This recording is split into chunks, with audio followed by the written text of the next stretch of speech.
My name is George Harlan. I'm 87 years old now. I've been sitting here in the living room most evenings since Eleanor passed last spring.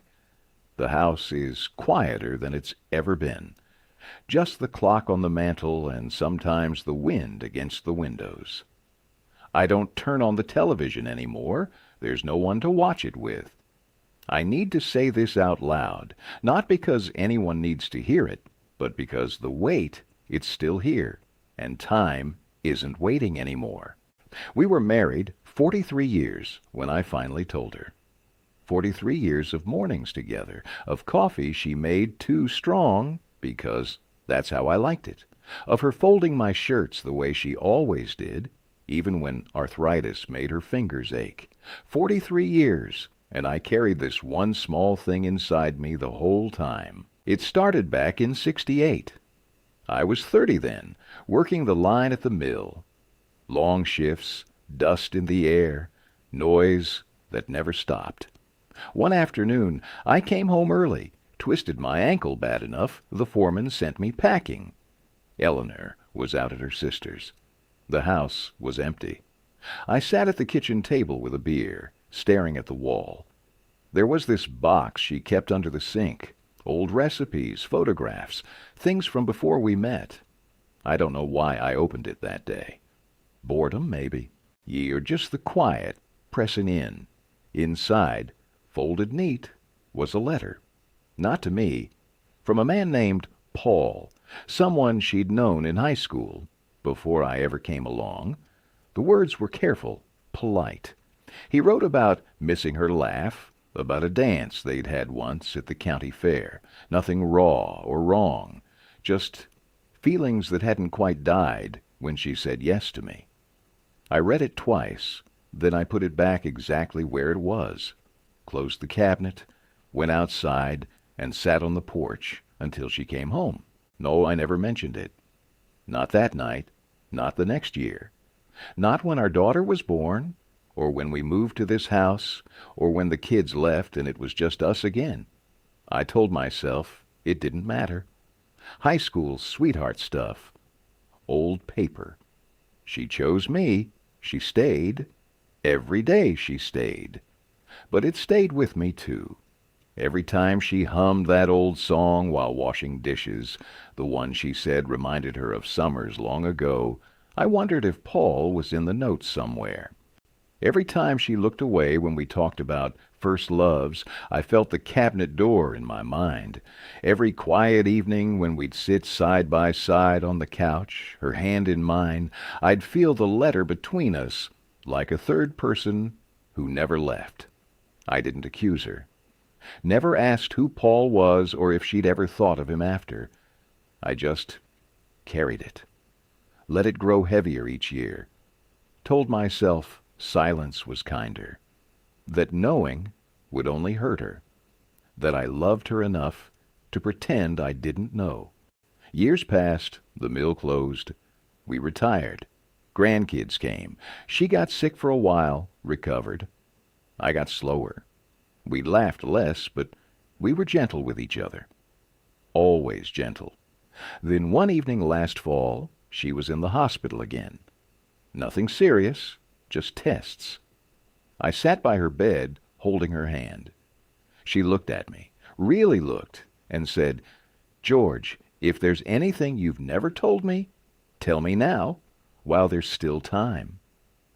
Her voice was soft, tired.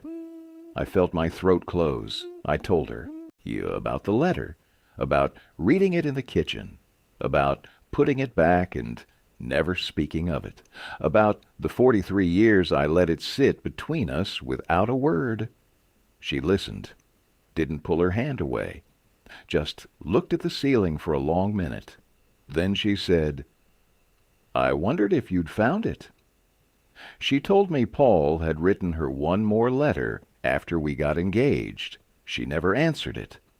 Burned it in the backyard barrel the week before our wedding. Kept the first one because she didn't know why. Memory, maybe, or habit. She said she hadn't thought of him in decades. We sat there. No anger, no tears. Not really. Just Silence. The kind that fills a room when everything that could be said has waited too long. She squeezed my hand once. "We were happy anyway," she whispered. I nodded. Because we were, in our way. She passed 7 months later, peaceful, in her sleep. Now the house is mine alone. I still make her coffee sometimes. Too strong.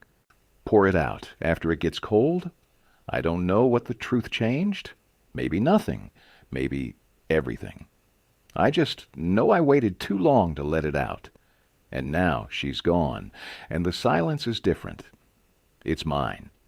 If you're listening to this, sit with someone you love, even if the words feel small, even if they scare you. Time doesn't warn you when it's almost gone. Thanks for staying with me this far. That's all I had to say. I kept thinking about that afternoon in the kitchen. Yes, the way the light came through the window over the sink, hitting the formica table just so, the beer can sweating rings onto the wood, my ankle throbbing under the table while I held that thin piece of paper like it might burn me. I remember folding it exactly the way it had been, corners sharp, creases matching, sliding the box back under the sink until it clicked against the pipe, washing my hands even though there was no dirt on them, then going out to the porch steps and sitting until the sun dropped behind the neighbor's roof. When Eleanor came home, she asked why I was home early. I told her about the ankle. She fussed the way she always did, got ice, propped my foot on a stool, brought me another beer without me asking. I watched her move around the kitchen and felt something shift inside my chest. Not anger, not even jealousy, really. Just distance. Like I'd stepped outside myself and couldn't quite get back in. That night, we ate supper, like always. Meatloaf, mashed potatoes. She talked about her sister's new curtains. I nodded, laughed at the right places. But every time she reached for the salt or brushed my arm passing the butter, I felt the letter underneath it all, invisible, heavy. I told myself it would fade, that I was making too much of a few sentences written by a boy 20 years earlier. She'd chosen our life, our house, our mornings, our quiet evenings. She'd chosen me. So I chose to stay quiet. The years stacked up like cordwood. Our daughter learned to walk, then run, then drive away to college. We painted the living room twice, replaced the roof after the big storm in '89, buried her parents, then mine, held hands at funerals, held hands at weddings, held hands in the dark when one of us couldn't sleep. And all that time, the cabinet door stayed closed in my mind. I never opened it again, never checked if the letter was still there. I didn't want to know. Knowing would have meant deciding something, talking, forgiving, forgetting, fighting. I didn't want any of those. I just wanted the life we had, exactly as it was. But silence has its own weight. It settles in the joints like damp cold. You get used to carrying it, but you never stop feeling it. There were nights I'd lie awake beside her, listening to her breathing slow into sleep, and I'd think, if I spoke now, what would change? Would she look at me different? Would I look at her different? Or would we just keep going the way we always had? I never found the courage to find out. Instead, I got good at small kindnesses, making sure her car had gas before she needed it, bringing her tea when her hands hurt, telling her she looked nice even when we were just going to the grocery store. I think I was trying to balance the books, to prove to her, to myself, that the silence wasn't betrayal. Maybe it wasn't. Maybe it was just fear dressed up as love. By the time we were in our 70s, the past felt further away. Paul, whoever he was, had become a ghost even to me. I barely remembered the handwriting anymore, but the habit of not speaking had grown roots, deep ones, the kind you don't pull up without tearing something. So when she asked me in that hospital room, if there's anything you've never told me, tell me now. It wasn't just a question. It was permission. And I took it. After I finished talking, after she said she'd wondered if I'd found it, we didn't speak for a while. The machines beeped softly. Someone walked by in the hallway. A cart rattled. Then she turned her head toward me. Her eyes were cloudy but steady. "We built something real," she said, "even with the quiet parts." I nodded. My throat was too tight for words. She closed her eyes for a moment. When she opened them again, she smiled, just a little. I kept that letter because I was proud someone once thought my laugh was worth writing home about. That's all. It wasn't about him. It was about feeling seen before life got so ordinary. I hadn't thought of it that way.